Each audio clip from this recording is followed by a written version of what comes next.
Hi everyone and welcome to Footy Talks presented by Benjamin Moore. Great to have you with us. Alex Bono is on with us right now.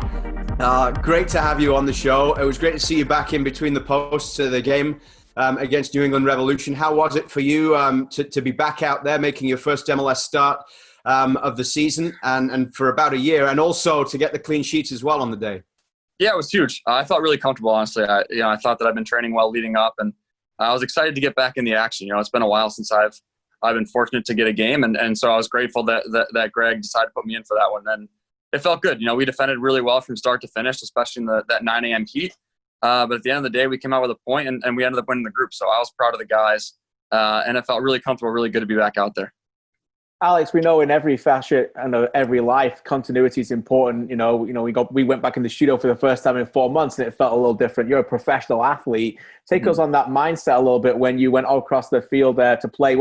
And how important was it for you to make sure that it didn't feel like you hadn't played an MLS game as from the start for 14 months? Yeah, definitely. For me, we do a lot of 11v11 full field in training, so I try and take those moments, those experiences, and treat them like real games.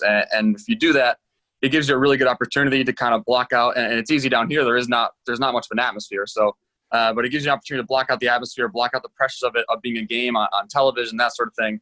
And it just kind of feels normal. It feels like you're in a training session. It feels like something you've done a million times over again every week, even if it's not on the weekend. So I go into those training situations and treat them like game situations, just so when they come up and I am fortunate enough to be on the field, it feels pretty normal.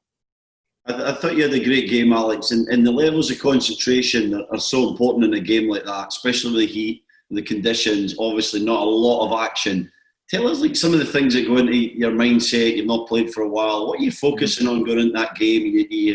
Are you focused on your strengths, your attributes, or are you thinking about certain criteria, before the game kicks off?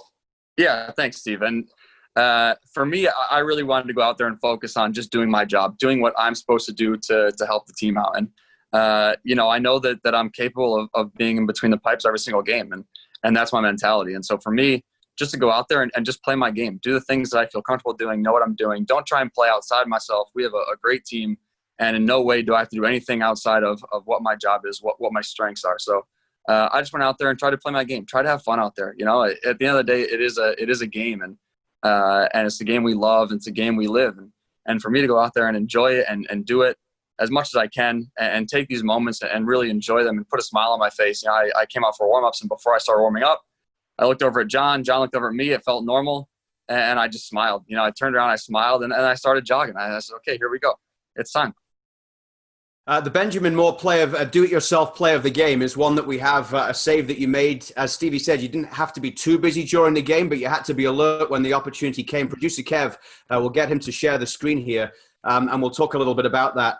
Just as he does, what about that mindset of a goalkeeper where you might have a quiet game, but all of a sudden you have to be called into action in a moment like this? Is there a trick or something that you use to make sure that you're always staying alert, even when it's a quiet game? Yeah, that's the life of a goalkeeper, right? You can spend 89 minutes doing basically nothing, and you have to pull off something in the 90th minute to help your team out and help secure points. So for me, yeah, it's staying engaged. I try and stay engaged through communication, try and make sure I'm always talking with the guys, and even in a normal game situation with fans, even if they can't hear me, just for me to know that I'm talking and staying engaged and focused on what's going on in the match, it really helps you out when it comes down to these moments where you're called on late in the game when you've been more or less, pretty quiet the entire way through. Alex, if you don't mind sharing with us and the TFC fans how this journey's been for you over the last 12 months. Obviously, not getting too personal because that's not my place. But, for me, unquestionably, you want at least one of the top 10 best goalkeepers in the league, but you're not able to play because you were replaced by another good goalkeeper in the league. And that's just the nature of the goalkeeping position. So, and you're also, an outstanding professional and a great personality that can be infectious to others. So how has that been for you when you've not been able to deliver on the field and show the difference, but I know, talking to your teammates, that you can still make a big impact on their personalities and their overall mood during the camp?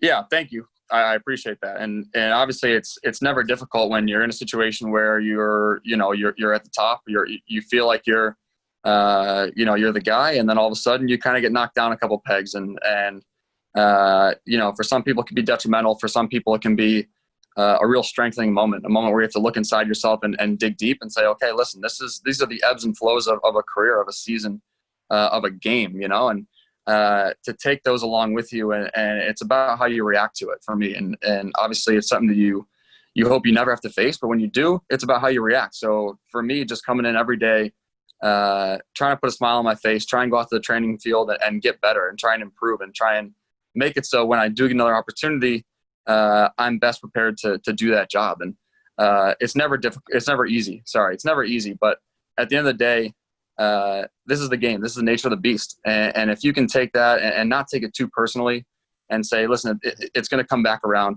But when it comes back around, you have to be ready to kind of take the bull by the horns and make it your own. And if you're not, you can start to unravel pretty quickly in this business. Well, us guys covering this tournament are fascinated with the bubble, and I want to ask you about a little bit about that, but more specifically about the big team golf game. Was it yesterday or the other day? Yeah, yesterday. What did you shoot? Who won the tournament? How did it go? I like to golf.